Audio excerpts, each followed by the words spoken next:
আফগানিস্তানের বিপক্ষে টেস্টে এর আগের 5টি সেঞ্চুরি সবগুলো যে সমস্ত ক্রিকেটাররা করেছেন তাদের সকলের বয়স 31 বছর বা তার বেশি। শান্তই প্রথম ক্রিকেটার যার বয়স 25 বছরের নিচে এবং তিনি আফগানদের বিরুদ্ধে সবচেয়ে কম বয়সী ক্রিকেটার হিসেবে 100 রান হাঁকালেন। আমির হামজার বলটা সামনের দিকে ঠেলে দিয়ে দৌড়ে 1 রান নিয়ে ফেলেন নাজমুল হাসান শান্ত। সেই সঙ্গে তিনি 99 থেকে 3 অঙ্কে পৌঁছে যান। এরপরই উচ্ছ্বাসে ভাসেন শান্ত।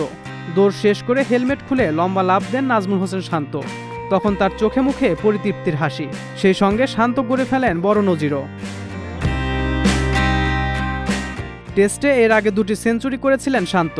শ্রীলঙ্কার বিপক্ষে 163 রান করেছিলেন আর 2021 সালে জিম্বাবুয়ের বিপক্ষে করেছিলেন দুর্দান্ত 1 সেঞ্চুরি। তবে শান্ত এবার 146 রান করে সাজঘরে ফিরে যান।